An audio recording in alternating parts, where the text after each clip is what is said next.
All right, Shalom. Shalom. All right, first and foremost, we want to give all praises to the Most High. Yahweh, Ba'ashem, Yahweh Shai, Ba'ashem, Rakakwadash. Double honors to the apostles and the elders of Great Millstone. Shalom to all the brothers and, of course, the few sisters pursuing this truth in sincerity, all right? May the blessing of election be upon your house. Right now, the people on this sign are considered, bastards in the earth. We don't belong anywhere, and we're hated everywhere. You understand? That's in the curses that we will be a proverb and a byword wherever we went. But the Lord is getting ready to restore these people, starting with the elect of the nation. You understand? So what we're doing out here, to some people, it might seem small. The elder mentioned these people driving by earlier. They don't even, really see us as something out of place. We're just kind of a fixture in the city at this point, all right? But that's too is prophecy that will be on the highways and byways, telling the people of the kingdom to come. If you brothers got precepts, just hop on in. Okay. Hosea 1:9. Then said the Most High, call his name, Lo Ami, for ye are not my people, and I will not be your God. Yep, you got it. There's no more, Lo Ami. You are not my people. It tells you, breaks it down itself. You understand? So we were casted off as a bastard would be. In a society, a bastard doesn't have an inheritance. Nothing belongs to them. They're just kind of somebody that's in the way. These people are considered in the way unless we're making somebody else money. You understand? You got it, Devon. Yet the number of the children of Israel shall be the sand of the sea, which cannot be measured nor numbered. Yeah, we're scattered into every nation under heaven. If you talk about the people that just look like so-called Black, Latino, and Native Americans, we're the bulk of the earth anyway. But there's a big multitude of us that don't necessarily look like those people, scattered into every land. We're as the sands of the sea, man. But at the same time, we're at the bottom of society. And that's a divine situation that those people have been put in. It's not because they're not good enough, they're not smart enough, they're not strong enough. No, the Lord put them in that position for their disobedience. But that's getting ready to be overturned. You got it. And it shall come to pass that in the place where it was said unto them, ye are not my people, there it shall be said unto them, ye are the sons of the living power. And that's what you're seeing right now, man. You got the prophets all across the earth, man, on the unicorn, telling these people that are considered bastards in the earth that no, you're actually the family of the heavens. And the earth was made for your sakes, like it talks about in 2 Ezra 6 and 54. All right, if somebody want to get that. What'd you say? I was talking to that brother. Yeah, 6 and 44. Okay. 54, Salakia, you got it. If you want to say something. Well, that was it on that. Yeah, okay. Yeah, the whole earth is our inheritance. And the people in it, the resources in it. This was created for our sakes. That's far out to here for somebody who's never really went through the Bible and had a teacher set up from Yahweh Ba'ashem Yahweh Shai take them through it. All right? That sounds ludicrous. But that's the case, man. The last shall be first, as the scripture said. You got it, bro. Unless you want to say something first.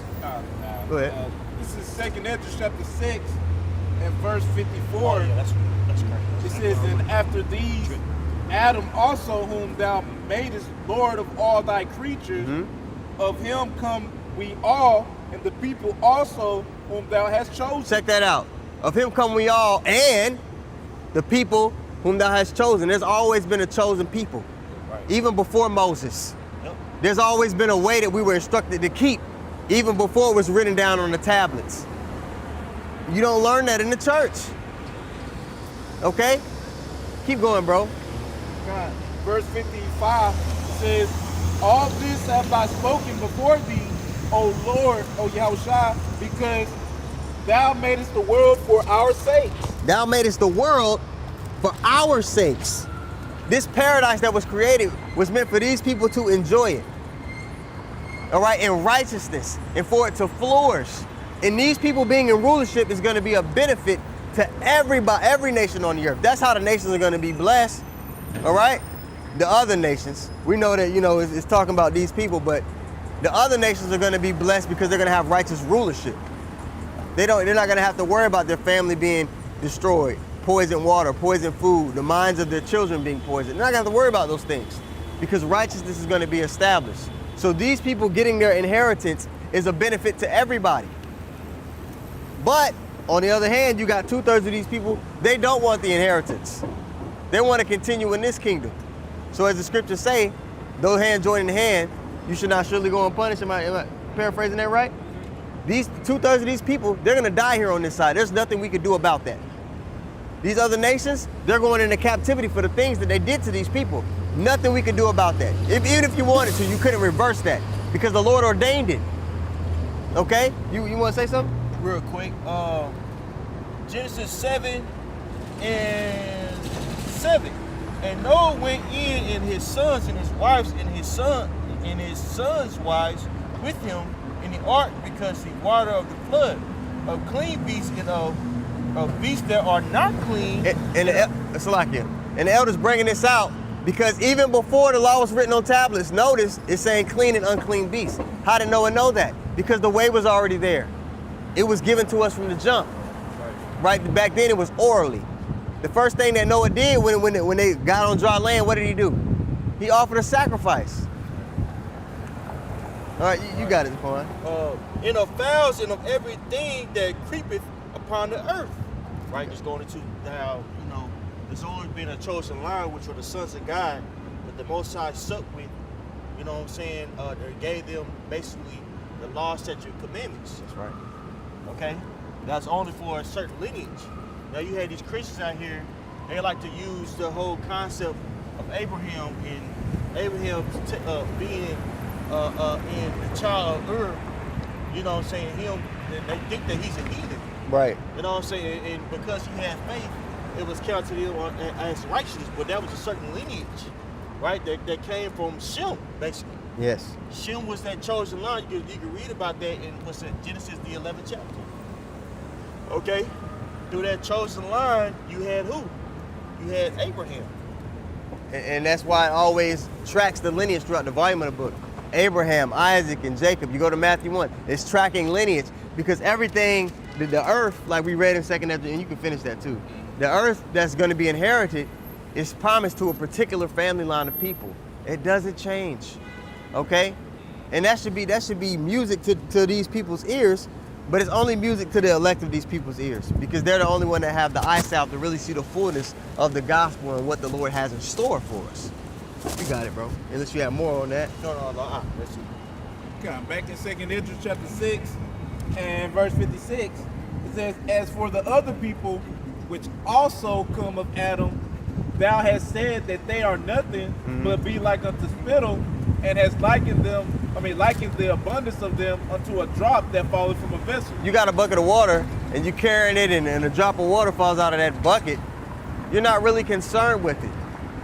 It's not significant to you. What's significant to the Lord is his chosen people. And the Lord's gonna work through those people to make this place paradise again. The earth is the scriptures talk about the earth being refreshed. You understand? You want to say something, bro? God. So, this is a very peaceful message. Now, a lot of destruction and woe has to come first, right? Before you ever have long-lasting peace, what precedes it? War, all right? But the end result of the message that we're teaching is paradise on earth. And in the most potent form for these people, man. Right. Because the Most High set up a hierarchy of people. And the Israelites, Yashar, the prince of the power, are the people who's supposed to be kings and priests unto the world. You see what I'm saying? Yeah. And with that hierarchy set in place, the world is going to flourish. Right? Yep. But now we're living to where the base of man is ruling over us. And what do you see on the planet Earth? You see the earth in disarray, bro. Because the son of perdition is ruling. Okay? That's why it says in Job 9:24, the earth is given unto the hands of the wicked. He covers the faces of the just thereof. If not, where and who is he? Right? So with this understanding of these scriptures, we're able to pinpoint who that son of perdition is. Yeah. And his various endeavors spiritually, what's it's leading to and why it's happening. That's right. Right? Which is this is Esau Edom that's ruling. With him ruling, what's happening? Shit, destruction is flourishing on the planet Earth. Evil shall be increased. Is that what they talk about when the Greeks came to power? Oh, yeah. evil was increased. Damn, I forgot where No, it's at. You know what I'm it's talking about? Maccabees, the first chapter. That's what the elders going into, man. These people in rulership leads to corruption and death. All right, the scripture saying Proverbs 29:2, if I'm not mistaken, when the wicked beareth rule, the people mourn. All right, the earth is in a mournful state right now. That's right. And where is it? Because I'll get it. It's First Maccabees, the first chapter. Let's see here. First Maccabees. Let's see here. I got it. This First Maccabees 1 and 9. First Maccabees 1 and 9. Salakia. All right. I'm gonna start at verse 7. After Alexander died, he gave his rulership over to his 4 generals. All right. So Alexander reigned 12 years and then died, and his servant bare rule everyone in his place. And after his death, they all put crowns upon themselves. Right. So that, which is Alexander the Great. His 4 generals began to reign. 2 prominent generals was Seleucus and Ptolemy, which created the Seleucid Empire and the Ptolemaic Empire. Verse 9. Verse 9. And after his death, they all put crowns upon themselves, so that their sons after them many years, and evils were multiplied in the earth. That's right. Evil was multiplied in the earth because with the rules of the Greeks, what was enforced? Well, what was enforced was basically the Hellenistic culture, right? The Greek culture, and the Greek culture.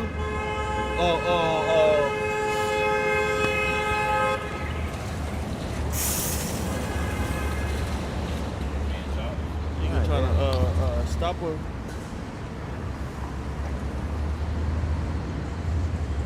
Merry Christmas, my ass, huh? Yeah, man. I got and with the Greek culture, what was set in place? Well, you had these the worshiping of idols, and how would you worship these idols, man? Bacchus, right? Fucking orgies, right? Yeah. Sexual deviance. Sexual deviance, which that same spirit rules now. There you go. Yeah, I'm back to Elder Rupp. This is 2 Maccabees 6 and 4. The point is at 6. For the temple was filled with riot and reveling by the Gentiles who dallied with harlots and had to do with women within the circuit of holy places, and besides that brought things in that were not lawful. And these harlots, they weren't just female harlots. When you think of female harlot, when you think of harlot, you think of females. No, there was male harlots too, right? Let's go to 1 Corinthians 6 and 9. And we'll look at that word effeminate inside of 1 Corinthians 6 and 9. Okay. See what I'm saying? Because, you had it to where, these heathen were coming in and they were popping women. They were popping boys too. Hell, it was known in we always like to bring this out, in the Greek culture, especially in the Greeks, they were known for having sexual intercourse with adolescent boys. It was a term called pederasty. That was a societal norm. So all types of abominations were brought in because of the Hellenists.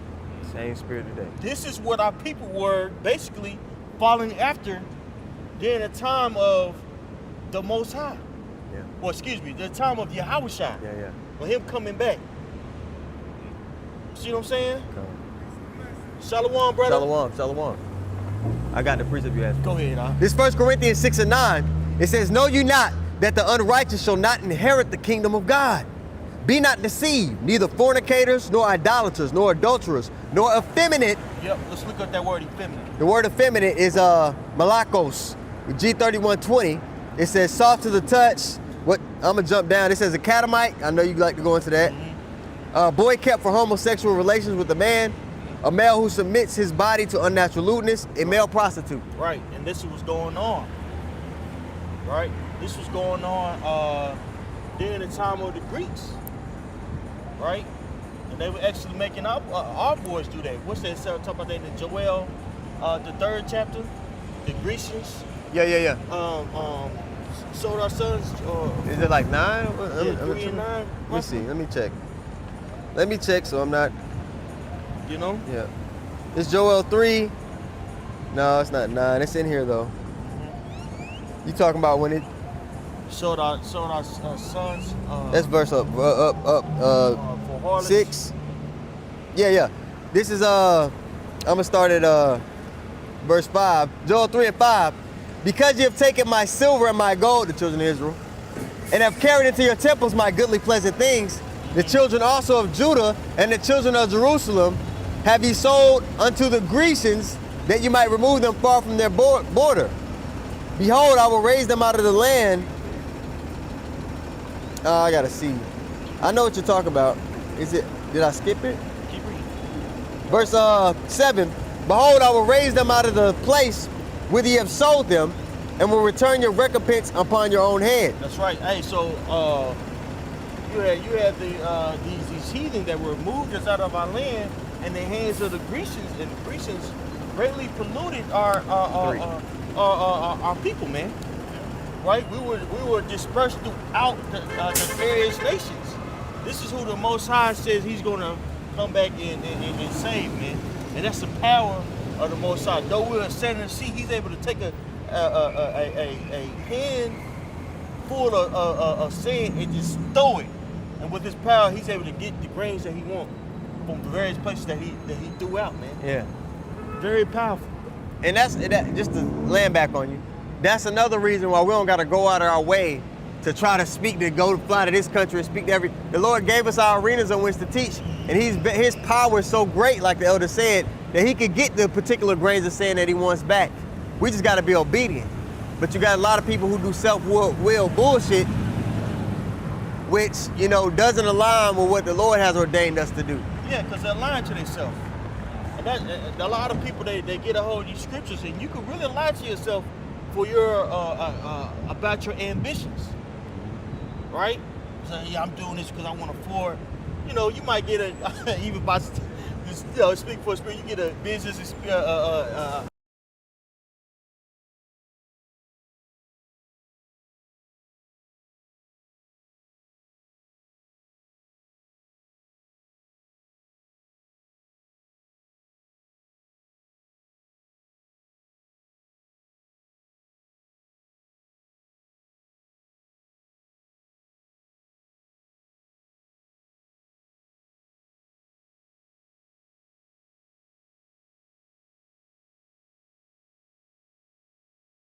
Zach says this often. You can buy a man for cheap nowadays. Buy a nigga cheap. Yep. Hey, all you need is all the Jake needs is a comfortable gig, nice 4K, good working hours, good time, time off. You know what I'm saying? Opportunity to get overtime when you need it, and he's straight. So you think about the Lord? Yeah. What you think? So. And that's low level shit. What happens when he wants to get to a leader of a congregation? Hey, I'll pay this house off for you, get you a nice car, you'll be good. Jay can do anything.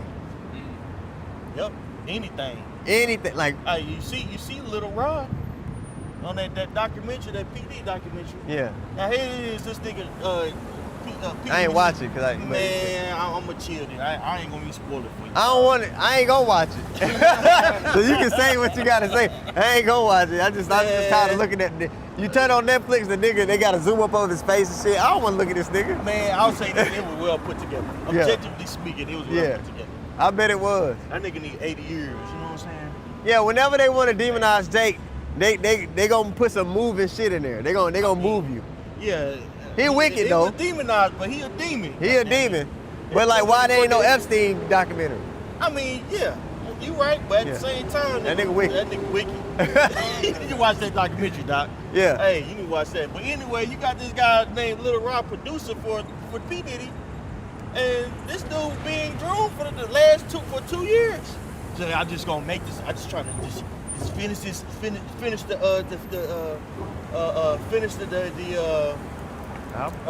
album. It's like, bruh, but you getting, you get the whole time. Your insides rearranged. Yeah, you know. But you know what it says in Romans 1. Somebody who indulges in that lifestyle, they'll do anything. In Romans 1, it starts to list off all the characteristics of somebody who lives that way. It names everything. Yeah, and that's the mind, and that's like you said, going back to what you said, even like you know, Evils increase. P. Diddy is a small Level to compare. example of what the underlying class is like. Yeah. The Edomites are like, man. They're into all types of wickedness.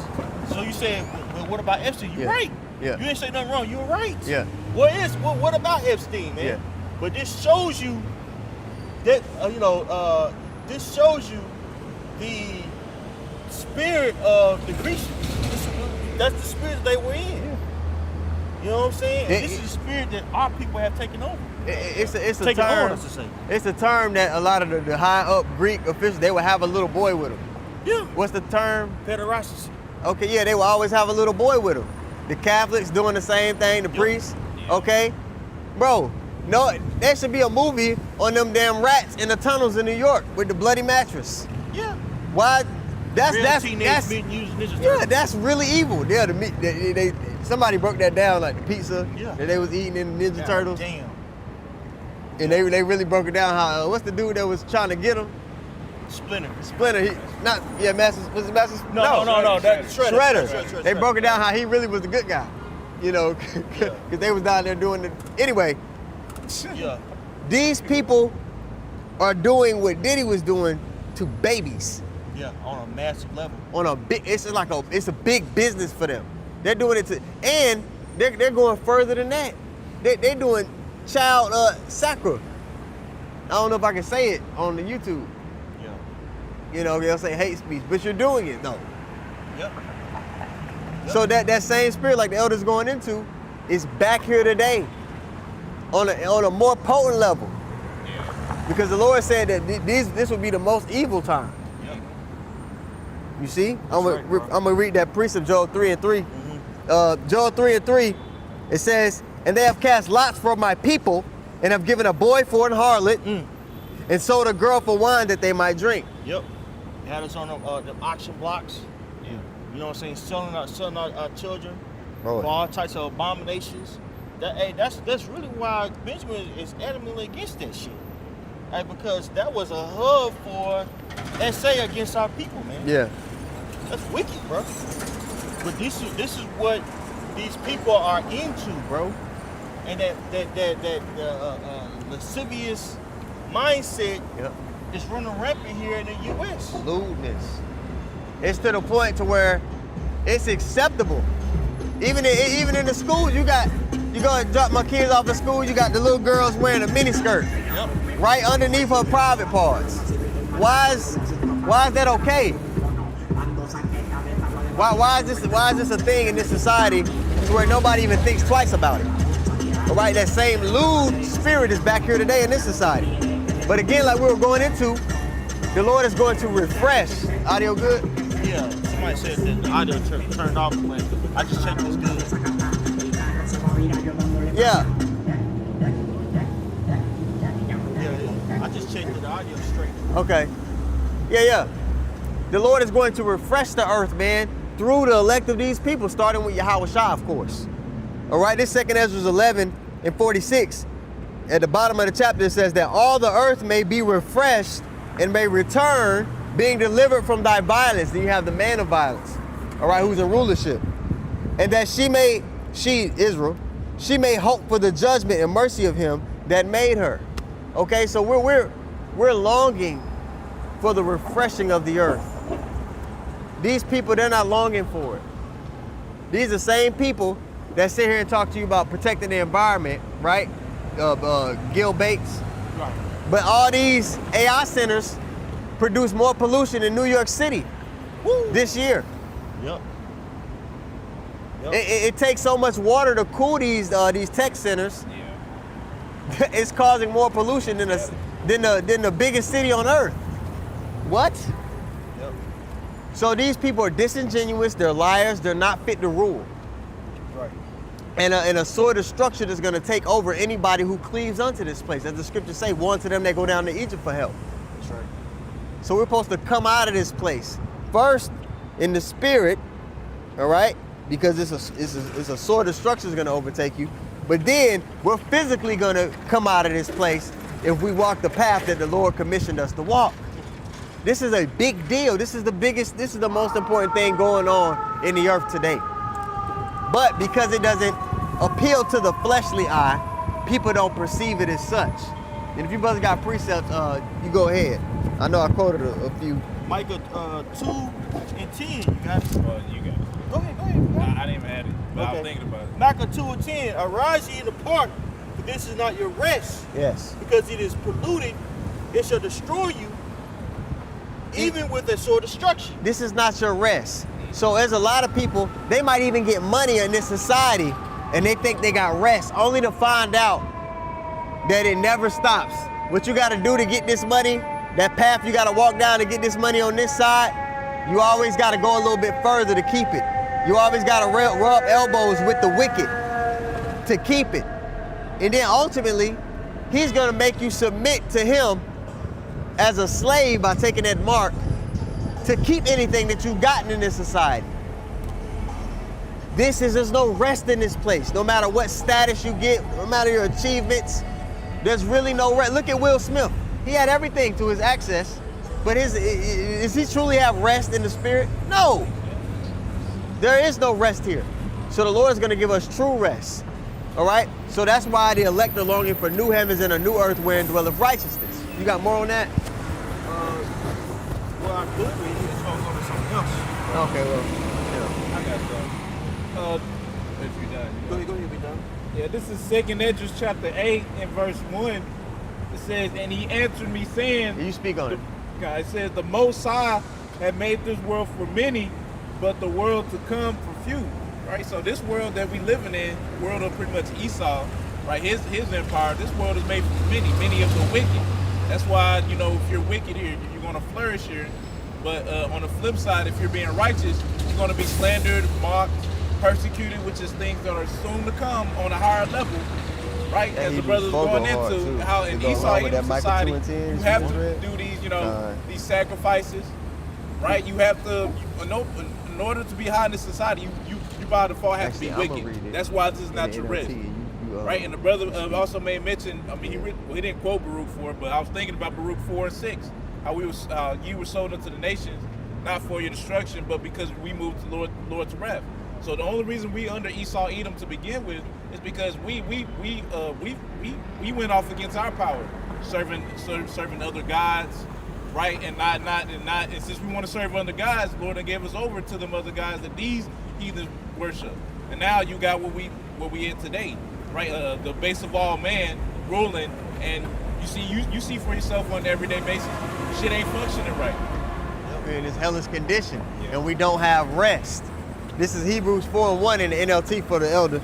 It says, God's promise of entering his rest still stands. So we ought to tremble with fear that some of you might fail to experience it. Right. This knowledge bars is very precious, right? And it's very precise.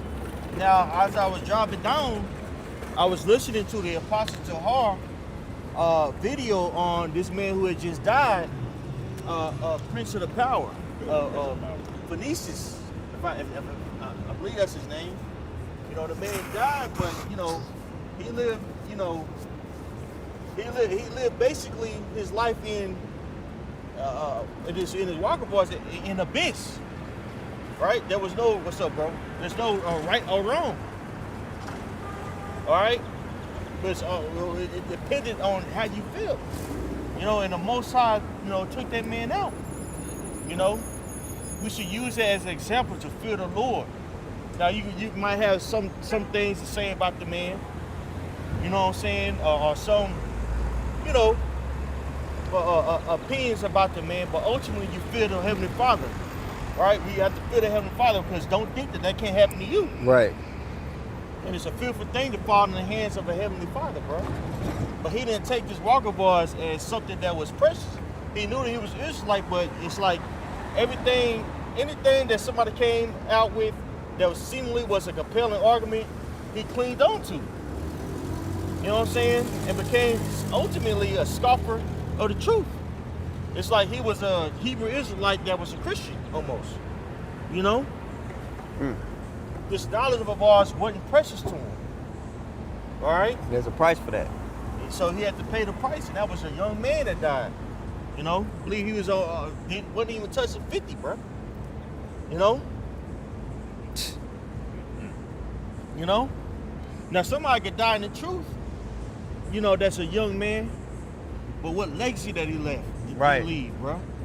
We had brothers that passed away, but what legacy? You know what I'm saying? Did you leave when you left out? Yeah. That's important. Your name. You know, your name is very important, bro. You know, because all the disciples died a horrible death. Yes. Okay. But what name followed them? A reputation. With reputation. You know, Judas Iscariot hung himself. It's like, okay, that's pretty bad. You know, but what name did he leave? Versus you got somebody like Peter that's you know, counts of him being crucified backwards. That's a horrible death, bro. Upside down, yeah. Well, yeah, I said backwards. Yeah. Like it. Upside down. Thank you, brother. You got it. Upside backwards. Upside down. So you are when you being crucified, you die from fixation. You die from suffocating, bro. That's already a hard death. And plus you nailed up there and you bleeding out. Trying to pull yourself up. Trying to pull yourself up. This man said, look, I'll go backwards for the Lord. You got disciples out there that were stoned to death, burned. That's seemingly a worse death than just, you know, simply just offing yourself, hanging yourself. Yeah. Upside down, man. Because remember, you get beat. So he's bleeding over himself. It's coming back into his nose and mouth. Coughing it up. Yeah, that's a horrible death, bro. It's a horrible death. God damn. But somebody says, I'm just going to off myself and click. Yeah. You know, you break your neck and that's it. You know? But what legacy did you leave? Yeah. Right? That man Judas got to deal with everlasting shame, bro. Yeah.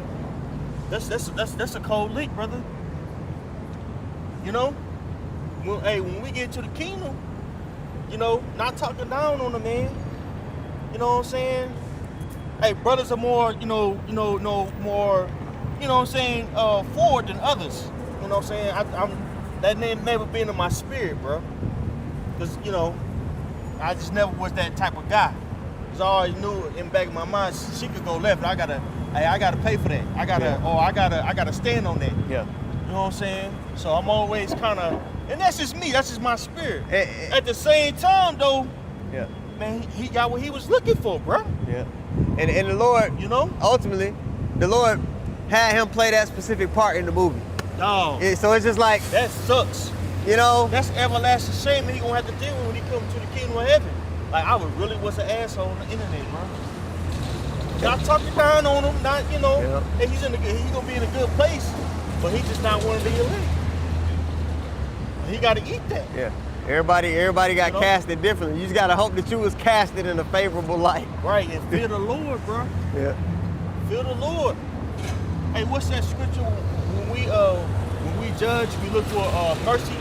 I believe it's in oh my God, 2 Ezra's like 12, around 40.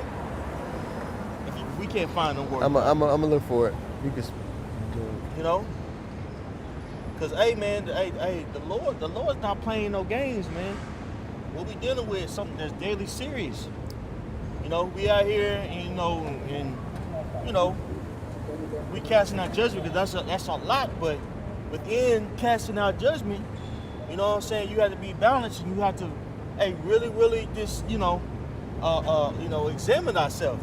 Hey, get that why the brother is trying to find that. You know what I'm saying? Examine yourself whether or not you be in the faith, bro. You know? That's how I take that as time to say, examine yourself, bro. Examine your thoughts, whether or not you know what I'm saying, being prideful or not. You know? One thing that man did exemplify was a powerful spirit, bro. The dude exemplified a very powerful spirit. You don't want to get in that spirit of being prideful, bro. Right? Pride is hated but for the Most High in man. You got that? Yeah. Go ahead, This is 2 Corinthians chapter 13 and verse 5. It says, examine yourselves whether ye be in the faith. prove your own selves, know ye not your own selves, how that Yahushua HaMashiach is in you, except ye be reprobates. Exactly. So examine yourselves whether you be in the faith, which is something you do on a daily, right? You always got to constantly check yourself, you know, because of what we're in the flesh. And what the flesh like to do, everything that's opposite, the opposite of Yahweh Bashiach Shah. Right? Because the works of the flesh, as it goes into in Galatians, the works of the flesh, what? Adulterous, lasciviousness, envying, nothing but straight wickedness. And we got to deal with that on a day-to-day basis. So it's important that every day that you examine yourself, you look into yourself, whether you're like, am I tripping? Am I doing too much? Right? Did I do this today? Did I do that? Oh, let me make sure I don't do that. Right? You have to constantly check yourself daily, because if you're not, it's going to show. And it's going to show through time, right? It's going to show through time, and it's going to be made manifest. Like, man, you ain't been examining yourself. You ain't been looking at yourself, right? Let alone you don't want to be a brother that's, you know, as it says in Matthew the 7th chapter, you sitting there pointing the finger at other people, but you got to open your own life. Matter of fact, I can go ahead and get that while y'all still looking for whatever. It's Matthew chapter 7, and oh, I'm looking at it's gonna hit you in the car. That's how it be. All right. Matthew chapter 7, and I'll just start at verse 1. Yeah, start at verse 1. It says, "Judge not that ye be not judged, for with that judgment ye are judged, ye shall be judged, and with what measure ye meet, it shall be measured to you again." Hey, so beautiful. I'm sorry, go ahead. I cut you off. Go ahead. Well, go ahead, I was gonna say, brother. I was gonna say pretty much, man. That's why you gotta be careful with your judgments, right? As the elder was making a point of, like, hell, he kind of be careful with the things he said, because, well, we all feel the same way, because guess what? we're not exempt from judgment like that either, right? We ain't perfect. We ain't now. We're through the power of Spirit Yahweh Shah, we still gonna make righteous judgment. If you going off, then we gonna tell you you're going off, right? Now, if you tripping, we're gonna tell you tripping, but at the same time, man, as the elder made mention earlier about examining yourself, we're gonna be examining ourselves in the process, right? Because you don't want to be the person pointing the finger, right? But you yourself is completely fucked up. You coming hard on a brother as if you ain't doing the same shit, right? I'm gonna continue on. Matthew chapter 7 and verse 3. It says, "And why beholdest thou the mote that is in thy brother's eye, but considerest not the beam that is in thy own eye?" Right? So that's why it's important to make sure you look at yourself, because if you quick to point at another brother, you got to make sure you good yourself. Oh yeah. Right? As it says about the mote in your own eye. Yep. Hey, because when you always that person that's you brother is you that the Most High is gonna make you to. What I found out about the truth is, when you like that, the Most High is gonna make it to where, hey, guess what? You gonna have to stand on all the things that you saying, bro. You gonna have your moment. You gonna have your moment. Then what you gonna do? Hey, not for nothing. Hey, the Prince of Power, he had his moment, dog. He was telling everybody to do this, telling everybody to do that, and it came and You had to stand on it. he had to stand on it. Right? And the Most High said, you know what? You get to come home, man. So when we judge, yeah. Hey, we supposed to judge, but we doing this out of obligation. Not out of pride. And again, that dude had a prideful spirit on him, bro. Yeah. He was the type of guy that was always looking for fault. You know what I'm saying? And, pride comes what? Before destruction, bro. You know what I'm saying? Go ahead, brother. We found it, by the way. We found it. Sometimes it take a little time. We're not AI, Wisdom of Solomon 12. Yeah, it was Wisdom of Solomon 12. I just take an edge. Select. It's all good. 22. It says, "Therefore, whereas thou dost chasten us, thou scourgest our enemies 1,000 times more." Hey, so we get chastened in this walking clause, because guess what? If the Lord is dealing with you, He's going to chastise you, and not necessarily because we're wicked. It's because the Most High is putting us through things for what? For us to understand, that we have to purge certain things out of us, man. And also, it could be a test. Yeah. Right? Opportunity to grow. Yep, opportunity to get better in this thing, man. It talks about that in James, the 1st chapter. Okay? Continuing on, Yeah. it says, thou scourges our enemies 1,000 times more, to the intent that when we judge, we should carefully think of thy goodness, and when we ourselves are judged, we should look for mercy. That's right. So when we go through our things, but guess what? We see our enemies get judged. You know, when we go through our certain things, we're looking for mercy, man. You know what I'm saying? And that's a very important attribute to have in this walk of ours, bro. You know? God. Hey, I didn't know mercy till I needed it. Yeah. That's a beautiful lesson the elder do from time to time. You know? Because, hey, man, when you come up on a level and you growing in this thing, the Lord's going to have it to where you're put in positions where you got to make judgments. But don't get mightier than that when you make your judgments, man, because, again, you still going to have your moments where you got to apply what you've learned. Yep. Apply the scriptures, you know, and it ain't going to feel good. The Lord promised all of us defamation, because the Lord was what? Defamed. He was cast down in the eyes of the people like he was scum. So, hey, that's a rite of passage for us too. Are you still gonna walk uprightly when those times start to unfold for you? Those are questions that you gotta ask yourself. You should be asking yourself questions all the time. You should be having a lot of self-talk, especially now, man, at the end of the game. Because we're getting ready to really have to apply this. It's a difference between knowing what a precept at and actually being able to walk it. There's some brothers that might not know where all the precepts at, but they fervently walk in the spirit, man. They're about it. You understand? And that's the spirit we need to be in. We need to be about what we're pushing. You see? You had something? Yeah, I got something. Come on, go ahead, bro. You ain't got nothing. Yeah, come Go on. ahead, brother. This is Galatians chapter 6 and verse 1. It says, brethren, if a man be overtaken in the fault, ye which are spiritual, restore such an one in the spirit of meekness. Consider thyself, lest thou also be tempted. Right? So when you are making your judgment calls, man, making judgments, right, you have to always consider yourself. Right? Consider, like, if you was in that situation, you know, how would you want a brother to be towards you? Right? Ultimately moving in mercy. Right? You don't want to be a brother that just, you know, lording over brothers and so quick to get on to them when they wrong. To be honest, most brothers don't want to get on other brothers about stuff, but we understand that that's something that you have to do, right? Because it's ultimately it's an act of love, right? But you got some people, if you're prideful, man, they can't wait till you slip up, man. They can't wait until you stepped on, you know, step one way wrong. Yep. Right?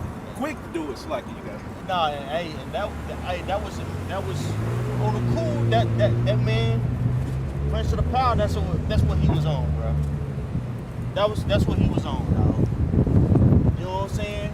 And the Most High didn't like that, bro. That man died a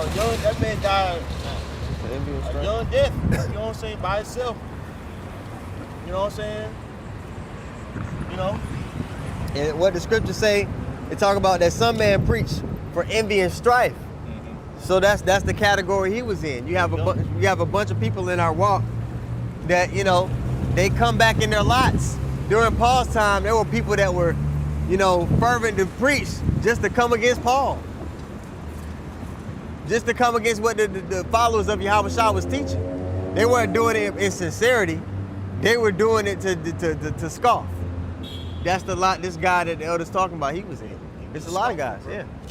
He was a scoffer, so the Most High, he got, you know what I'm saying? Like they say down here in Texas, hey, he bought that. You know what I'm saying? Yeah. And hey, Lord willing, man, we can have mercy, bro, on us.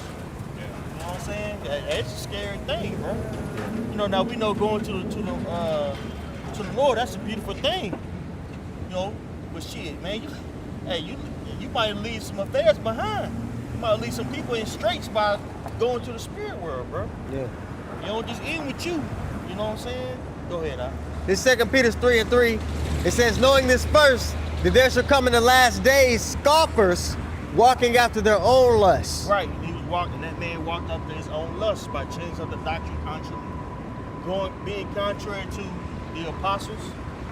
You know what I'm saying? Being disrespectful towards the apostles. Wouldn't even call an apostle to harm. You know what I'm saying? An apostle. Which I know those men ain't big on labels and all that, but man, show some respect, bro. Yeah, have no reverence for the man that the Lord set up. we even call Bishop Nate, Bishop Nate, bro. Yeah, like, Okay, this man has been toiling Yeah. in the truth for 30 plus years. we have class. Yeah, man. Show That's some decorum. class. Jake doesn't have any decorum, bro. Yeah. You know? Jake is in that badass kid, you know, daddy issue type of mindset, bro. Which is a testifier that they don't fear the Lord. Right. Because again, we call Bishop Nate because we still fear the Lord. The Lord could be, you know, have Nate repent at the end of it all. Yep. You know what I mean? We don't know. And we say that because that's what our apostles say. That's what the apostles told us, so that's what we say. You know what I'm saying? You gotta be spiritual in this thing. You gotta understand that you're not untouchable. Yep. All right? Yep. You're not untouchable, so you better tread lightly, man. You know, those who had a father in the home, you come home and you pop home. Yep. You careful about how you, Yep. you know, maneuver. Especially if you done did some bullshit, you over here trying to find, you ain't, Yeah. hopefully he don't find out, you like, shit. And we done did some bullshit as a Bullshit. people. So we already on thin ice, Mhm. okay? And the scripture saying 1 Peter 4:17, that even the righteous are scarcely gonna be saved. So you need to really be thinking about what you're doing and saying and how you're conducting yourself, especially around men that believe. Yep. I gotta continue on this 2 Peter 3 and 4. It says, and saying, where is the promise of his coming? For since the fathers fell asleep, all things continue as they were from the beginning of creation. Yeah, scoffing at prophecy, Yeah. scoffing at the MOTB. You know, and speaking very arrogantly, man. I can hear his voice now, bro. Just, you know, calling us racial epithets like the Christians. Yeah, Yeah. black Hebrews like Christians. That's a racial epithet, bro. Yep. An epithet means like a racial slur, right? We was looking for it, but now I put it up on the comment board the You whole found time. yeah. You know what I thought? So that that's was? what we needed. I thought I Where's seen Benaiah? he right behind you, bro. Oh, there you go. I was literally thinking, Yeah. man, we would need Yeah, Benaiah. we were looking for that precept for like 5 minutes, but now I Yeah. would have found it like that. Yeah, You know? Damn. yeah. I had to blow the dust off of that one, man. You know? Damn, continuing on. I'm gonna read it one more time, 2 Peter 3 and 4. And saying, where is the promise of his coming? For since the fathers fell asleep, all things continue as they were from the beginning of creation. Yeah, very nonchalant spirit. Yeah. You know, not to just, you know, And- hinge on that man, but you know what I'm saying? Like, man, you know. And that's the spirit of a lot of our people, man. Yeah. They know that they're Israelites, Very but they don't. nonchalant. But they don't walk in the fear of the Lord. They don't see that the things that are transpiring is culminating to the end of this kingdom. Right. To the yep. No, go ahead. I'm sorry. They don't see that what's getting ready to transpire is they're gonna have to completely separate from this place and walk out on faith. And because they don't get that, they can be arrogant because they don't think they're in any danger. They don't think there's any consequence for their actions. Right. So they walk in that spirit, man. But when you truly fear the Lord, you have a different kind of vision. You're not looking with the eyes on your face. You're seeing spiritually. Okay? So you're very careful about how you maneuver. Right. He's very contrary.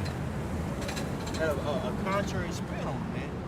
Well, this is not this is not that. And it's just like you get to the point like, well, say, bro, what is?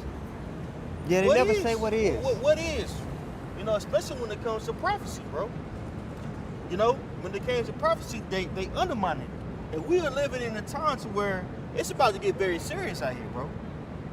The Lord's not playing no games, dog. And there's too much playing in the nation of Israel, bro. Shalom, bro. Right? Good to see you. The brother Gabar out there in Buffalo said this. You know, hey, this war used to be something that was very like serious and precious.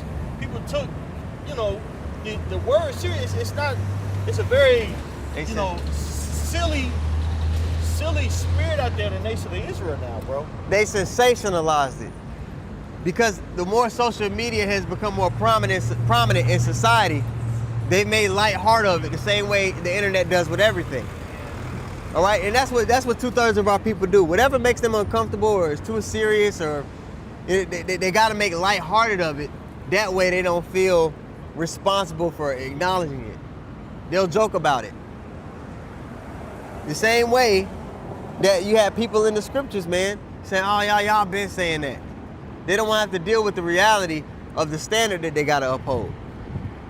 Because when you come into this walk, you can't just go along with the world. Nah, it's separation. You can't just be about what feels good. When you're called into this walk, you have to shun the flesh and become a new creature. And nobody wants to do that. Yeah, not if you're in the spirit. Not if you're not in the spirit. Yeah, if you're a carnal man, if you have an Not if offense. you're not in the spirit. We get what you're saying. If you're a carnal person, all right, if you have an affinity, a love for this world, you can't operate in the spirit, man. All right, because the spirit calls for you to come up out, like we read it earlier, to come out of this place. The people, when you look at these people, and you just see them walking around, the average person thinks, oh, those are just normal people. None of these people are normal. All of these people are complicit with the evils that go on. What?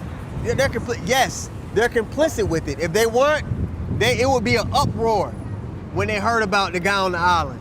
It would be an uproar 2 months ago when they found 123 kids in North Dallas chained up. People would lose their fucking minds if they weren't complicit with the evil. Right. They say, oh, that's that, man, you know, and they go about their day because they're fucking complicit with it. They're not normal. They don't really give a fuck. They don't really care about the evil that's going on. Long as things are going good for them, long as they feel good. So yeah, man, majority of these people are gonna die here. They're gonna be left and melted, especially 2/3 of these people. We're not complicit with the evil. All right, the elect, as the scriptures say, sigh and cry for the abominations being done in the midst thereof. These people are not sighing and crying, man. And for those that do sigh and cry, they're not attached to the spirit. They can't see the big picture of things anyway. They don't see the solution. These are the only men that the elect of this nation are the only people on the earth that are in the right spirit and see the solution. Yeah, you have people who are calling out the evil, but they don't understand the solution, man.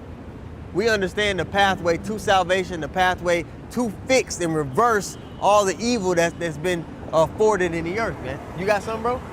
Go ahead. Wisdom of Solomon, chapter 6, in verse 24 in the GNT, it says, "No, indeed, the more wise people there are, the safer the world will be." Woo! And by default, in the kingdom of heaven, there are going to be much wise people, right? Because all of this nation is going to be righteous and perfect.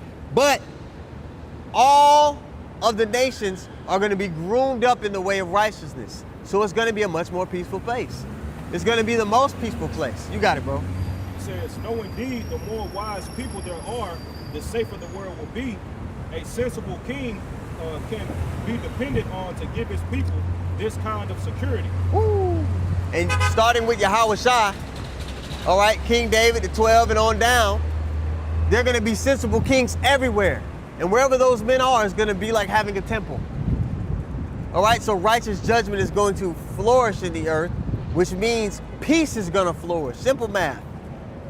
All right, but all those lofty terms that people talk about, you know, when they have the pageants, Miss America, oh, world peace, they say all these lofty terms. They're not serious about that. Nope. The men on the highways and hedges walking in the Lord's way, those men are serious about world peace and all these lofty justice. We're serious about the children. We're serious about that. Anybody want to speak on it? Yeah. Okay.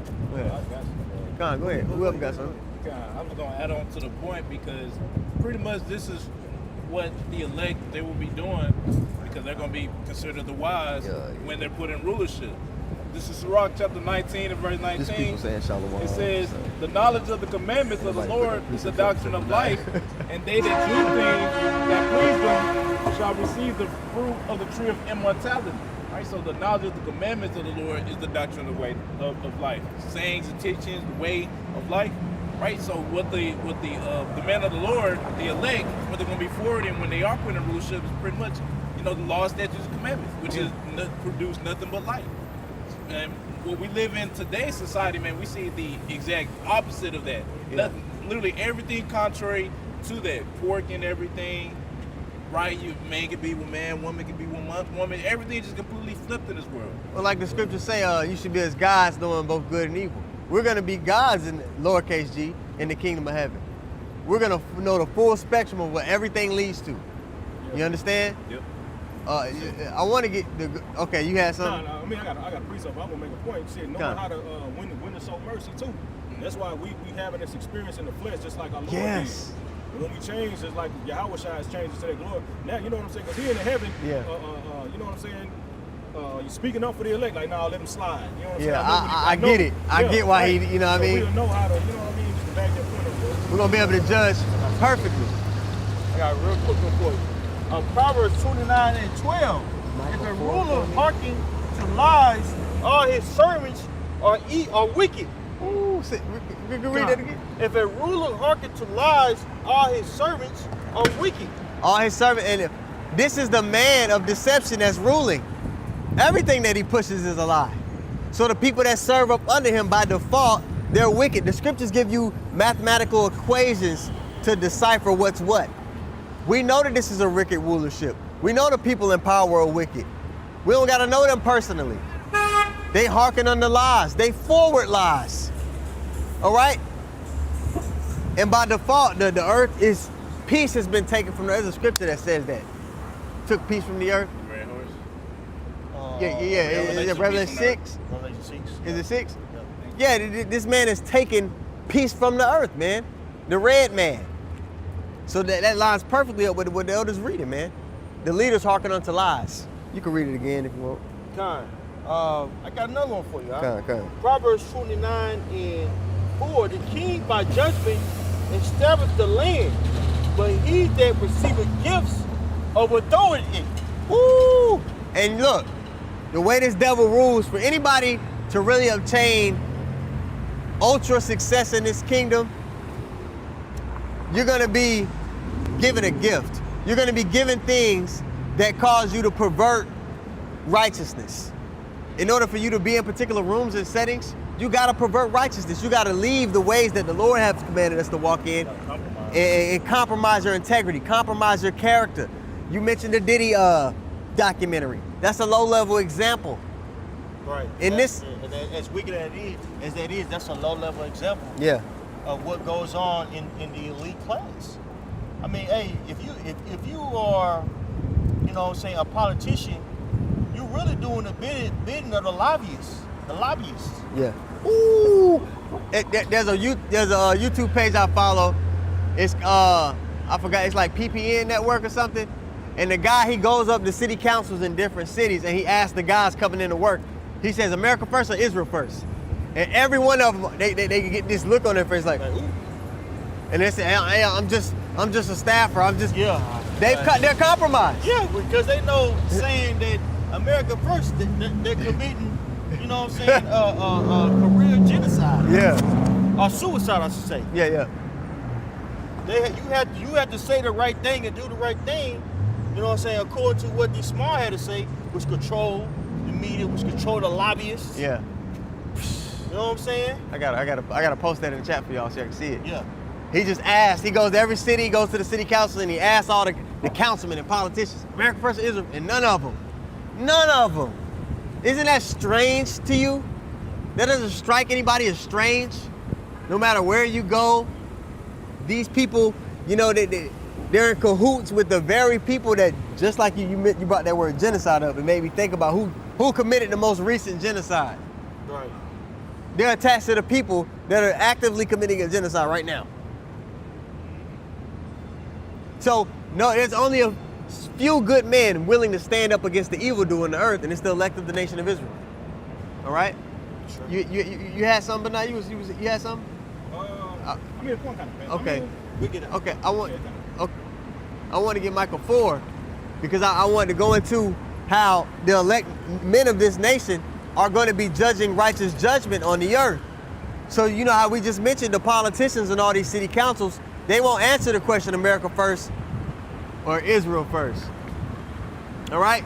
But in the kingdom of heaven, you're going to have 144,000 men who always stand for what's right. And then the whole family of these people are always going to stand for what's right. So there's going to be much peace in the earth. Huh? It's a brother that fell out. yeah, I thought I was tripping. Yeah. Who is that? Who is that? Nah, brother There's become the the brother same become- now. Okay, con. Micah 4. Okay. You can read where it talks about the nations coming up to Israel to learn of our ways, and then you can jump to verses 4 and 5. All right, this is Micah chapter 4 and verse 2. It says, and many nations shall come and say, come, let us go up to the mountain of the Lord and to the house of the God of Jacob, for he will teach us of his ways. This is in the kingdom of heaven. So in the kingdom of heaven, all the nations are going to be of one mind to learn how to govern, how to deal according to the Lord's way. That's not happening now, one, which is a strike to the people that are in the Holy Land. All right? Nobody's going, well, in a perverted sense, they do learn of their ways, but it's in wickedness. All right? This is going to be in righteousness in the kingdom of heaven. Go ahead, bro. And it says, Micah 4 and 2, and many nations shall come and say, come, let us go up to the mountain of the Lord and to the house of the God of Jacob, and he will teach us of his ways, and we will walk in his paths. For the law shall go forth from Zion, and the word of the Lord from Jerusalem. Boom. That's not happening right now. The standard that the Lord commissioned this family to have is not what governs the earth. Also in that chapter, it talks about how the nations are not going to learn war anymore. That too is not happening.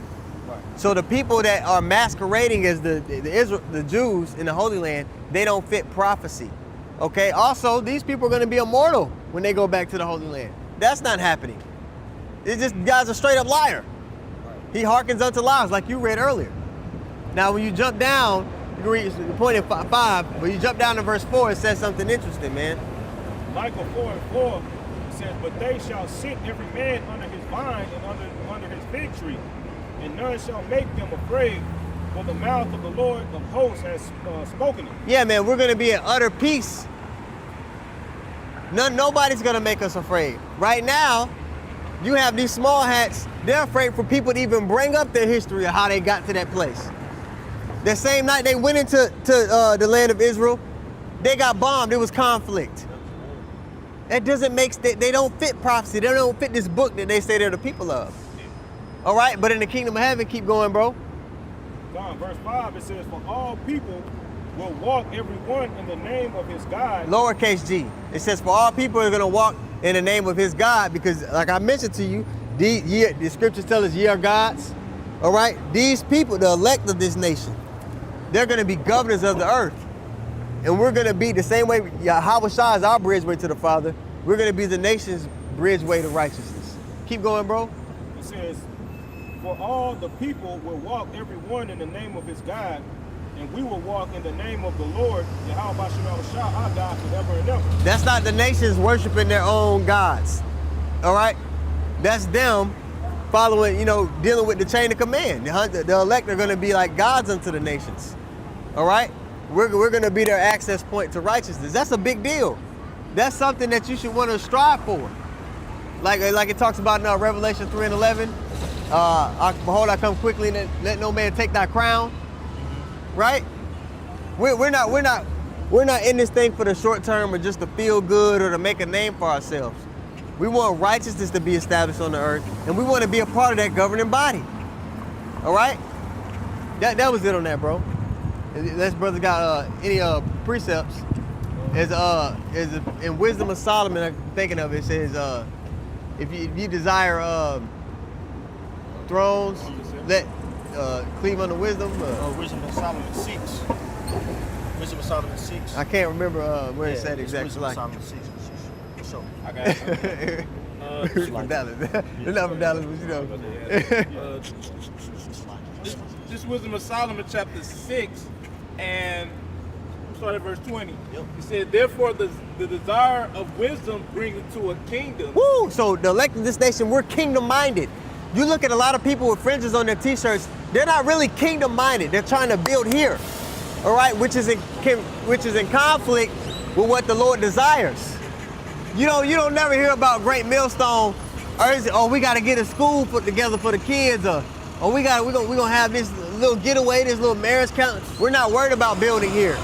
We're focused on the kingdom. We have a mindset of builders. We're showing you the mindset, the thought process and perspective that a righteous man ought to have on this side. Keep going, bro. God, verse 21, it says, if your delight be then in thrones and scepters, O ye kings of the people, honor wisdom, that ye may reign forevermore. Now, when I think of Elder Yashawamba, he comes to mind when you read this scripture, because he always talks about getting the earth right. That man desires a throne, because what comes along with the throne? Being able to enact righteousness on the earth. Hey, this needs to be this way. We desire for righteousness to flourish, and that's not for our sole benefit. That's going to benefit everybody. You understand? So yeah, as an Israelite man, you should desire a throne. Not just on no low-level shit, how Jake get on the internet. Hey, what's up, king? Yeah. No, really. Yep. But it's more than just having spoils or having a throne that you can sit on and some females, bro. Yeah, judgment, bro. Yeah, it's judgment. You know what I'm saying? If in order for you to be a good judge, a good ruler, a good king, you have to have discipline. You know? What's his man? Keep on going. Keep on going. Yeah. Okay. Verse 22, Wisdom of Solomon chapter 6, verse 22 says, as for wisdom, what she is and how she came up, I will tell you and will not hide mysteries from you, but will seek her out from the beginning of her nativity and bring the knowledge of her into light and will not pass over the truth. Look, so when you have access to Sophia, the true wisdom, you have understanding of the mysteries. The Lord has revealed mysteries to the elect of this nation of people, man. The prophet, hey, Amos 3:7, surely the Lord God shall do nothing, but he revealed his secrets unto his servants, the prophets. We understand what's about to play out in this society. We also understand the pathway on how to evade the destruction that's coming to it. That's a beautiful thing. And we have the understanding on what righteous judgment looks like. All those things combined, you can't lie to a man of the Lord. They're able to see through it. They're able to see through deception. That's spiritual power in itself in a kingdom ruled by this warlock that constantly bombards you with enchantments and lies. That's a spiritual. That's spiritual power on a low level, to be able to see through all the enchantments that he's casting on the people. You got it. Proverbs 28:11 in the NLT. Rich people may think they are wise, but a poor person with discernment can see right through them. Woo! So yeah, the scriptures say in Job 9:24, right? The earth is given into the hand of the wicked. They have all the resources. They will be considered rich, right? Carnally speaking. All right? But the prophets, the men who are spiritually rich, can see through a carnal individual, man. The things that are unseen, like it talks about in Hebrews 11, the spiritual things are much more potent or powerful than the carnal things.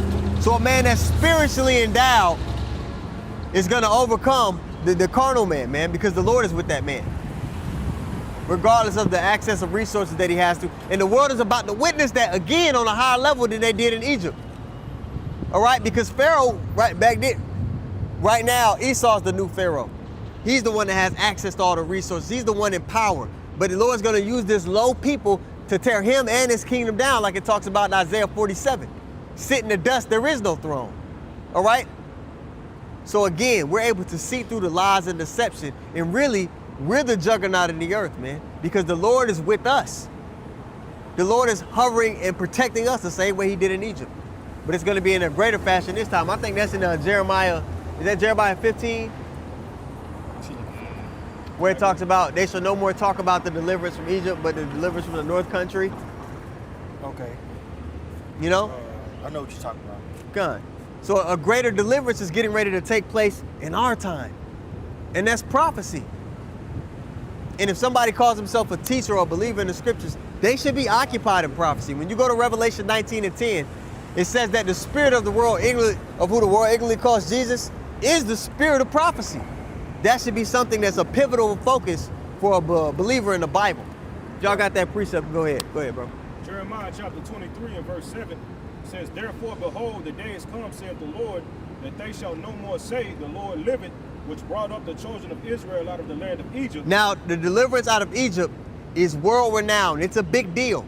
There's no place you can go to on the earth that they don't know about that deliverance that took place. Right. It's written from different perspectives in other people's historical accounts. It happened, right?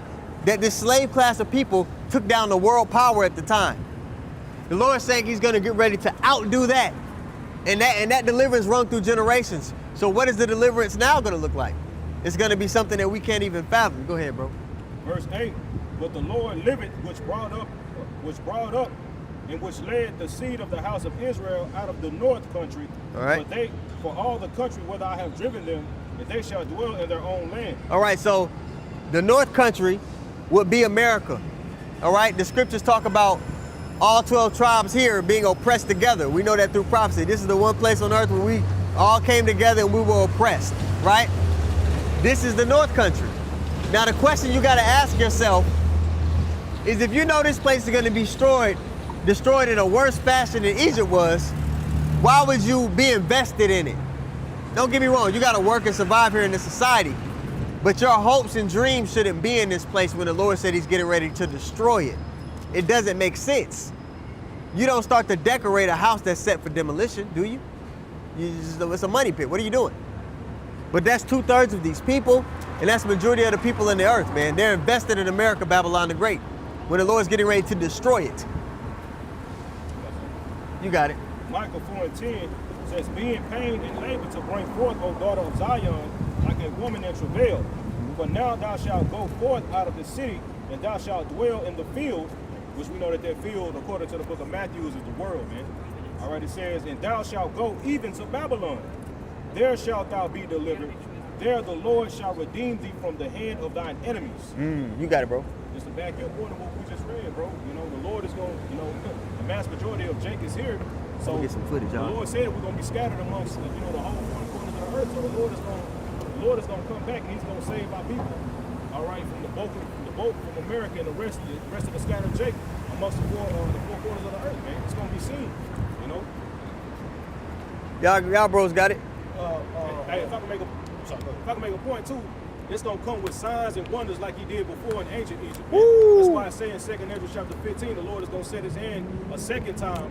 What is that? Isaiah, but it's saying in 2 Ezra 15, the Lord is gonna send plagues on Egypt again. You see, as before. So the Lord, the deliverance is gonna come with signs and miracles. You know what I'm saying? That the Lord is gonna do on the behalf of the elect, man. I had a quick one for you. 2 Peter 3, verse 10. But the day of the Lord will come as a thief in the night, in which the heavens shall pass away with a great noise, and the elements shall melt with a perfect heat. The earth also and the works there that are therein shall be burnt up. Seeing then that all these things shall be dissolved, what manner of persons ought ye to be in all holy conversation and godliness? Because as it said, man, can you read from the beginning? Yeah. Seeing that then that all these things shall be dissolved, what manner of persons ought ye to be in all holy conversation and godliness?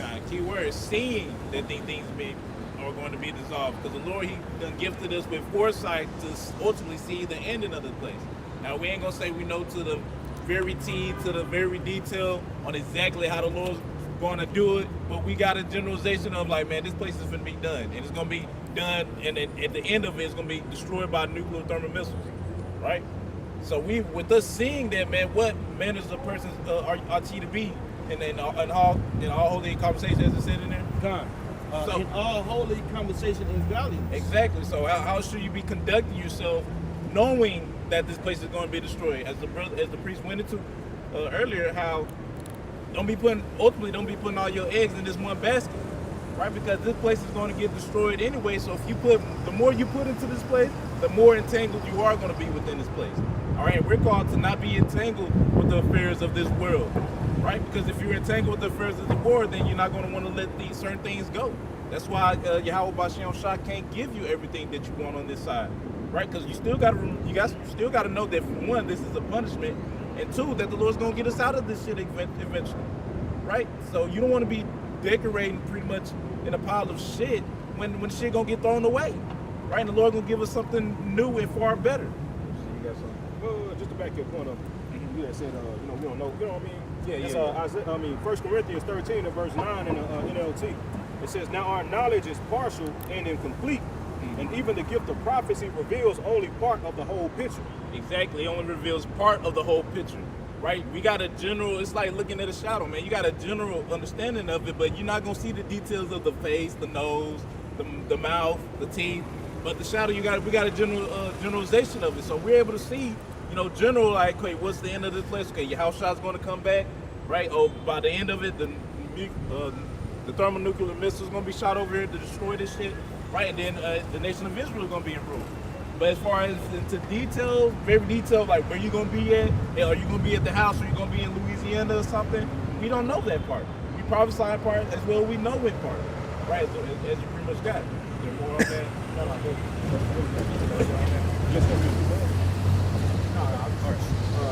See, I got one. This is Daniel chapter 12 and verse 1. It says, and at that time shall Michael stand up, the great prince which standeth for the children of thy people, and there shall be a time of trouble, such as never was since there was a nation, even to that same time.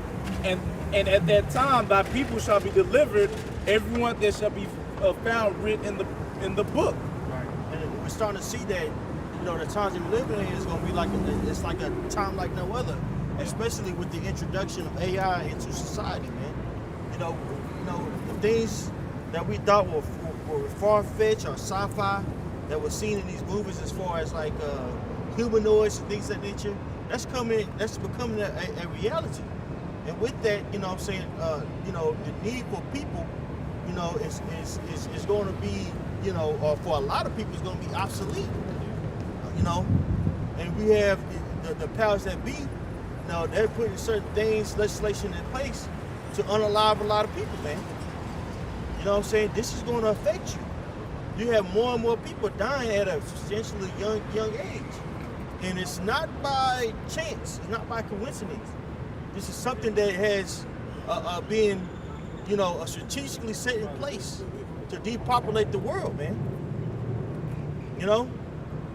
And it's only going to get more extreme out here, especially when we see, you know, World War III, you know, coming into fruition. And this is something that's, you know, playing out right before our eyes. People aren't taking the whole situation with Venezuela and America, that whole situation is serious. But basically what we see going on is another Ukraine in a Western hemisphere, man. You know? This is something that's serious. But people aren't taking this, you know what I'm saying, this serious, because one, you know what I'm saying, majority of these people, they're not Israelites, so they weren't given these scriptures. And two, the people that these scriptures were given unto, they don't believe, you know what I'm saying, or they believe in a false doctrine. So 2/3 of our people are going to die along with the world, man, because they're not paying attention. You know, we firmly come out here on the highways and byways to get the blood off our hands, and ultimately, hey, we have self-interest too. We want to get delivered. Hey, and also we want the kingdom. We want to rule. This is why we out here, right? But 2/3 of our people, man, they're going to get caught up in the times that's coming. And the times that are coming, man, are going to be very dire. That word dire means very extreme, man. There's going to be some extreme times that we're living in like no other. The technological advancements that we see in the world, man, is unprecedented. It's what John saw. Right. It's like the brother said beautifully, it's what John saw and what he tried to articulate. This time that we're living in is like no other. And it's going to lead a lot of people into some, you know what I'm saying, some dark times, bro. You know? God. Ezekiel chapter 2, I'm going to start at verse 3 in the NLT. It says, Son of man, he said, I am sending you to the nation of Israel, a rebellious nation that has rebelled against me. They and their ancestors have rebelled against me to this very day. They are a stubborn and hard-hearted people, but I am sending you to say to them, this is what the sovereign Lord says, and whether they listen or refuse to listen, remember, they are rebels. At least they will know that a prophet had been among them. Right, so a lot of people, they're not going to understand what we're saying until death by pain. Right. A lot of people that see what we're saying, and they already have in their mind, oh, these are CTs, conspiracy theorists, or they just a bunch of black extremists. They're already, have in their mind that what we're saying is not true, doesn't have any merit. But when shit hits the fan, a lot of you people, man, that's on these comment boards, and I'm not saying for you brothers, what I'm saying, that truly believe, but a lot of cats on these comment boards, scoffing, playing, a lot of you cats, man, you're going to see what time it is in the near future, bro. Because the times that we're about to enter into, it's going to be crazy. Every year it gets substantially worse. It's not going to get any better, bro. It's not going to get any better. It's going to get only worse and worse. We say that we in the time of X, but during the time of X, in which Claudius Caesar was reigning around that time, there were several famines that happened that, left a lot of people in straits. And that's coming here to Babylon the Great, bro. A lot of people are about to be in straits. Hey, did you read in Daniel a time like no other? Daniel 12 and 1. Matthew 24 and 21. Yeah, you want me to get it for you again? Right. No, we wanted to get it again, but just reiterate what we just read, man. Hey, it's gonna be like a time like no other, bro. Right? If you read down, it's saying that Jake has to get saved out of it, but it's gonna be it's gonna be a bad time. You already read that. Matthew 24 and 21 says it too. Right. It says if those days weren't shortened, there'll be no flesh. Yeah. And this man has insidious plans to do what? To destroy a massive group of people, man. And you so-called Negro, Latino, Native Americans, man, you're not a part of the equation, bro. There's vehement hatred towards you by these other nations, man. The other nations look at you as decrepit. They look at you as backwards. They look at you as uninvolved. The other nation had the same consistency to get you up out of there, man. Psalms 83. Yep. And you can blame who for that? Esau eating the so-called white race. Okay? So to behoove you to pay attention. Pay attention to what's going on, man. The majority of our people, man, they're living in fucking la-la land. All right? Perpetual children. The average so-called Negro, Latino, Native American haven't matured over the age of fucking 17.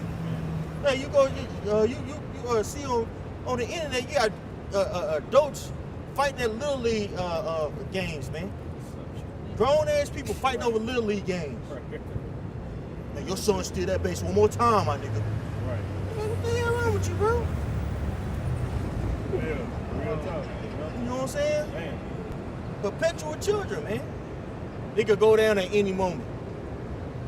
You see a bonnet's getting styled. You'll see a grown ass man wearing a bonnet.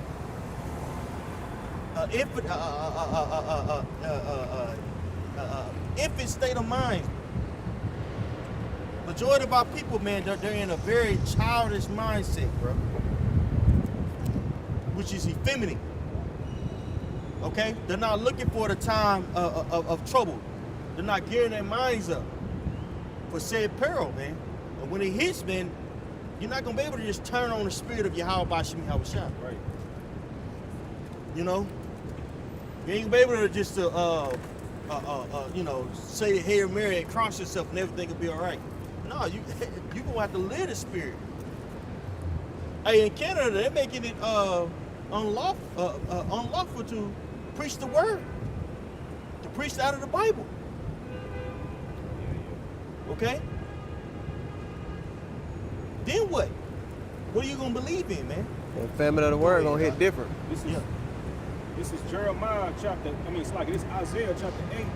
I'm gonna start at verse 11 in the AMP. It says, "For in this way the Lord spake to me with his strong hand upon me, and instructed me not to walk in the way of this people, behaving as they do, saying, you are not to say it is a conspiracy in regards to that this people call a conspiracy." Right. You're not supposed to say that it is a conspiracy, like these people say. These people write off of everything, right? Yeah. Not everything that's contrary to what the masters think is a conspiracy. That word conspiracy is not a bad thing, man. Con means with, aspire means to inspire to do something. Together. Yep. So you coming together to conspire to do some heinous shit. And has not Esau Edom shown you that for centuries? That he's into doing some insidious shit? Or pernicious shit? Pernicious means something that's harmful gradually. The food that we eat is pernicious. Mm-hmm. Right?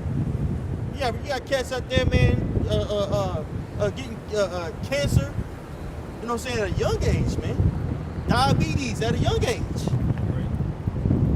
Why is that? Because this guy that's ruling over us, man, you know, is making food that's affordable nowadays poisonous unto you, bro. That's not a light thing. But Jake will say, well, just fan it off and say, whatever. When it was time for Jake to get the dang on jump shot. Okey pokey. Right? What do they say to Jake? What do they say? Oh, shoot. You eat chips, don't you? You don't know what's in there. Right. General Yohana. Gotta bring you out. You survived crack, didn't you? What? Like implying that What? we just, like Jake smoked crack in the 80s and 90s. Like we just dabbling in crack. Like it was just like a cigarette or something. Right. A very low level mindset, bro. This nigga, bro. Very low level, you know what I'm saying, mindset that our people have. A service mindset. To just accept anything and everything in your body, bro. Or a hireling. Yeah, or a hireling in the case of General Yohana, Yeah. right? Which is still low level. Yeah. You selling out for a small bag. You selling out for $10,000 when you in the kingdom of heaven. The riches that you gonna receive if you are part of that is unsurmountable. You can't put words onto something that's. You can't put a label or a price range on something that's priceless. Hence the word priceless. But our people are selling out for small, insignificant bags, man, filthy lucre. And within them doing so, right, when we bring out certain things about prophecy, they say, oh man, these guys are just conspiracy theorists. Read that one more time, Mom. What you got, bro? This Isaiah chapter 8, and I'm going to start at verse 11 again in the AMP. It says, for in this way the Lord spake to me with his strong hand upon me and instructed me not to walk in the way of this people behaving as they do, saying, you are not to say it is a conspiracy in regards to all that this people call a conspiracy. Right. We're not supposed to behave like these people that call everything a conspiracy. Right? This is what the Israelite leaders do, man. They say, oh, you know, what these guys are talking about over there at GMS is just, they're just conspiracy theorists. They listen to too much Alex Jones. Right? And lo and behold, the MOT system is being erected before your eyes. All we're saying that is that you're going to have to receive a charagma, a mark that's going to have it to where you buy and sell, which is simply, you know, a sophisticated biometrics. So a biometric is something that you use on your body, you know what I'm saying, to basically measure yourself or show or identify yourself. That's going to happen on a large scale. Facial recognition is already right before your eyes, man. You had certain apps, you had to use facial recognition in order to open the app. Fingerprints, you know what I'm saying, just to open up certain apps. That's happening right before your eyes. All these things are happening right before your eyes. Biometrics. Man is being amalgamated with what? With machines. Right? It's not something that's far-fetched. But these people here that's unlearned, they say, oh, these guys, they're just into, you know, theories and all this stuff. All right, we gonna see, bro. Go ahead, Doc. It says that you are not to fear what they fear, nor be in dread of it. Right, we're not supposed to fear what they fear, and ultimately these people fear this place going down. Because the majority of these people, you know what I'm saying, who are leaders, they need this place to go forward. for them to continue with their enterprise of making money via the truth. They need people, more members to get in, right? Because if you're dealing with large numbers, guess what? People are going to be coming in and out of the churches. So you have to market yourself in order to what? To bring new people into that congregation, so you can fill your pockets. Because when you get more people, guess what? You have more people that's going to buy your merch, more people that's going to aimlessly follow you. And if you have a quota that you need to meet as far as tithes, they're going to give it. You know what I'm saying? More foot soldiers for you to look prominent. Right? So marketing is a must. You know, going on various podcasts is a must. Off of what? Off of fear for you losing that money. And these people, that's what these so-called leaders, that's what they're consumed about. They're consumed about filling up their pockets. And we come out here free 99, bro. Hey, Proverbs 23 and 23, buy the truth and sell it not. We giving it our all, and it's for free. You can see it on the internet. Any breakdown that you want or that you desire, guess what? All you have to do is GMS so-and-so breakdown of this. And it's gonna pop up. Right? No gray areas, nothing like that. Why is that? Because we're not doing it for 50 lucra's sake. We're doing this for what? We're doing this for redemption, bro. We're doing this for a kingdom. That's it. All right? Go ahead, Al. All right, verse 13, it says, "It is the Lord of hosts whom you are to regard as holy and awesome. He shall be your source of fear. He shall be your source of dread, not man." That's right. So we fear the Heavenly Father, not man. We fear what the Lord think versus what man think. We're not worried about what man think. We're worried about what? We're worried about getting into the kingdom of heaven, man. Right. So we're going to tell you the truth and nothing but the truth. Whether you hear it for bit, whether you like it or not. The hard sayings of the scriptures and everything, bro. There's certain things in the scriptures that make people, feel some type of way. We're going to tell you anyway. If we were about just making ourselves look good, we were showing away from certain things. The controversy of Deuteronomy 28 and 28. 22 and 28, excuse me. Yeah. We wouldn't bring it up. But, hey, we're going to tell the truth. Hey, in the ancient times, man, guess what? If a man took a woman, you have to pay 50 shekels, which is a lot of cash, man. You know, and the brothers out there in L.A. brought it out. It was like $150,000. It's a lot of money, bro. And you couldn't put her away. That would deter a man from doing it. Yeah. But guess what? Hey, if you did do it, that's what was supposed to go down, bro. Yeah. And having that law implemented would cause a lot of righteousness to go forth in the earth. Right. Because of that law, it's lucky. No, make your point. Because if that law was implemented, the little boys growing up will understand, well, damn, for me to even deal with a woman, I have to, have a stable situation. They wouldn't just be being niggas. They would be like, I gotta be somebody who's respectable within society.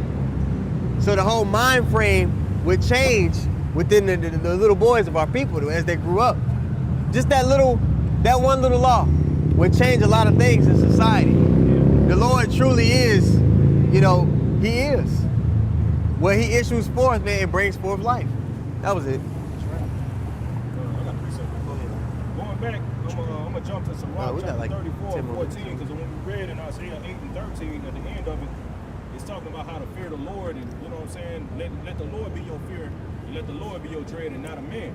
Ooh. This is Sirach 34 and 14 in the GNT. Fear the Lord, and you will have nothing else to fear. Your trust, it's like if you trust in Him, it's in Him, Slaki. If your trust is in Him, you will never act like a coward. You know what I'm saying? You got a lot of like the other had mentioned, what's the name? Nikolai Shubike, General Yohana, they acted like straight cowards, bro. Here it is, they talking about real nigga university. Right. You acting like a coward once the white man said you had to get the fucking jab in order to keep your goddamn job. Where's your faith at, man? Yeah. You know? It exemplifies zero faith. But you have people in your congregation on camera, bro, taking the jab. Yeah, I gotta get the bag, man. What's your faith that the Most High is gonna provide the bag? What's your faith at? Jake talk all these see, and that's what I'm saying, bro. The vibration that you put out here, you gotta, hey, you gotta be careful because the more I put this situation where you gotta stand on it. And here these guys, they went to the Real Nigga Academy. Literally, what they say, they had Real Nigga Academy on their shirt. The guy was a real N-word, right? Then why ain't you depend on, you know what I'm saying, that power that you calling on? He wasn't so. I guess he was kind of real in that scenario. Hey, yo. He was all right. Damn. He sometime.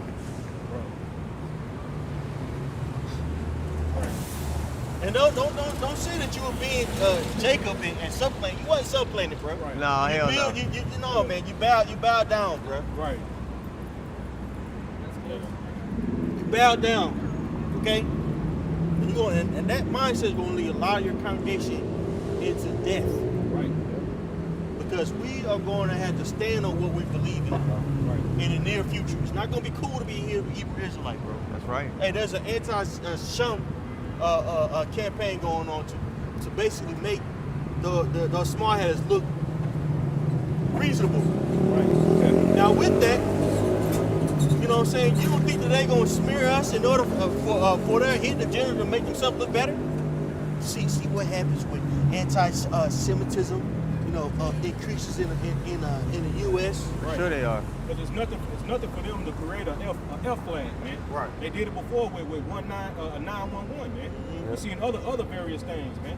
So it's nothing for them to orchestrate a situation in order for them to you know what I'm saying, to get past, you know, the point, you know what I mean, trying to, like the elder said, that anti-literacy, you see what you get? See, these people are dangerous. Right. Nigga, when you're the fucking dangerous one, man. Yep. I have a white woman sitting in the background. In the heart of the angel. You know what I'm saying? Us out there preaching. Yeah. It's on slow motion. Yeah. The brother brought up 911, but look at the recent shit. That guy in Australia with the blood all over his face. Right. They wrapped the blood up. Then you see the behind the scenes picture of them putting the damn syrup on his head. The guy on the subway that slit the lady's throat. Right. Didn't see no blood. Right. You know what I mean? This man, he's the ultimate liar. Right. He's getting ready to lie on these people. Yep. And the people in the world, including our own people, they want to hear a lot from us, about us, bro.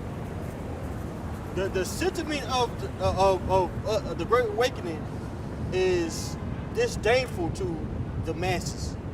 So it's not gonna be nothing for them to hear something about us and they take it on full force. Right.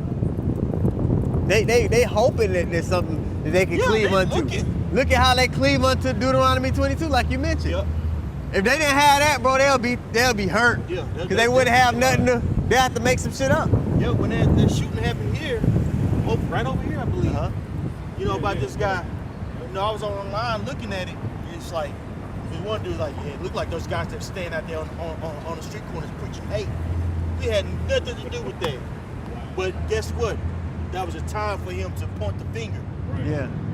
They waiting. In the times that we're living in, as things get more dire out here, things get more difficult to feed yourself.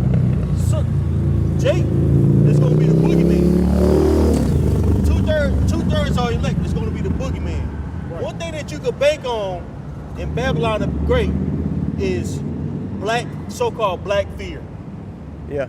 That's, you could bank on that. And anytime Esau feels like his back against the wall or builds a narrative that says his back against the wall, he's going to do some wicked shit. And time after time, he has exemplified that. What do you think's going to happen in the time of the end? But you got these Israelite leaders out here, they say, oh, yeah, that's gay. Just think about it. Hey, yo. Yeah, that's what they said. That's what ISBK said. Yep. And as we get closer to the end, it says in Habakkuk, the 2nd chapter, 3rd verse, how it's being made manifest more and more. Yeah, it's right. Like with that being made manifest more and more, it's gonna be worse one than or two things that the other kids are going to be doing. They're either going to be changing their doctrine or whatever, which they're already really doing. It might be a mainstream. Or they're just going to say like, oh, it doesn't matter. Just like they doing with the MOTV, the chip. Brothers, I remember brothers posting videos of General Yohana saying that Lord doesn't care if you take no chimp. Now he gonna have to stand on that when it's made mandatory. Yep. You gonna tell your congregation, oh, you don't care about no chimp. We believe that you are, because you already did it with the jab. Shit, it's June. It's June. Ain't no, yeah. It's June. That was bad, bro. Well, he changed up the doctrine so many times. Oh my goodness. Right? he had to speak on cryptocurrency. Damn. Because guess what? That's the intimate part of the MOTB. So they done changed up the doctrine so many times in regard to the mark. Man. Even the one with he even said the thing with Jacob Trouble. To me, that's the funniest one. Yeah. When I said we were not in Jacob Trouble, you moron. Yeah. You said that. I didn't No, Jacob Trouble. No, you said that, bro. Yeah. He said, that. you On idiot. 4K. You was tripping. You moron. We ain't screenshot what you said. Yeah. Come on, man. That's what people do when back against the raw. They use insults. Yeah. Ad hominem attacks. Man, bro. Any brothers got any precepts to close out with? There's a little bit more to this. Con, go ahead, bro. All right, Isaiah chapter 8, and verse 13 again in the A and B. It says, it is the Lord of hosts whom you are to regard as holy and awesome. He shall be your source of fear. He shall be your source of dread, not men. Right. Then he shall be a sanctuary, a sacred, indestructible shelter for those who fear and trust him. Damn. Right. But it says, but to both the house of Israel, both the northern and southern kingdom, Israel and Judah, he shall be a stone on which to stumble and a rock on which to trip. You see, so those who put their trust in Yahweh Shem Yahushua, like I said, he's gonna be that shelter. You know, the indestructible shelter, man. Yeah. You see, that they can't be penetrated, man. Like the elder said earlier, niggas think that they can just do what they want now. When Jacob Trouble come, niggas gonna snap into a Slim Jim. Flip the If you switch. ain't had that, if you ain't been in that sanctuary right now, you know what I'm saying? Trying, bro. Yeah, if you ain't trying to, you ain't getting access to that sanctuary now, what makes you think you gonna have it when them doors close, man? Yep. See, that's gonna be a fucking route, man. Yep. Yeah, the Lord would deal with you if you try. Yeah. Jake ain't even trying, bro. Yeah. Jake ain't even trying, bro. Jake could put up some fringes on, not eat pork, which is good. I'm not knocking the fringes, you know what I'm saying? You gonna wear them, but your inner man gotta change, dog. Right? Still mad nigger and shit going on, man. The whole ISUPK versus IUIC, that's a prime example. You banging on one another, bro. Stupid. You mentioned Jake, the Lord will work with you if you try. Yeah. In Sirach 17:25, it says this: return unto the Lord and forsake thy sins, make thy prayer before his face, and offend less. Not to mean that you're not going to offend at all, but you should be rehearsing the righteous acts like it talks about in Judges 5 and 11. The Lord, again, like the elder said, he going to work with those who are trying, all right? Who are keeping a pulse on, damn, am I walking uprightly towards the Lord? Should I say this? Should I do that? They have fear. They have that righteous fear. That's what the brother Benaiah was going into. Like it talks about in Matthew 10:28, fear not him that can destroy the body, but fear him that can destroy both soul and body in hell. We have that divine fear we're supposed to have with the Lord, and not the fear of losing out in the world, not the fear of men, okay? So again, man, this is the most important thing right now. Not going on no podcast, not building a name for yourself, okay? Not no damn woman. Yeah, selling merch. Selling merch. That's of unimportance, and it's not gonna do you any good in the day of wrath. Bro, niggas are not crying out. You supposed to cry out. Here it is, the enemy is getting ready to rape you. Yeah. That definition of salvation literally means to be saved from the molestation of the enemy, man. Woo. This nigga is getting ready to try to pop you, bro. Yeah. So why not cry out to your husband? That's the protection. Yeah, no cry out diddy. to him.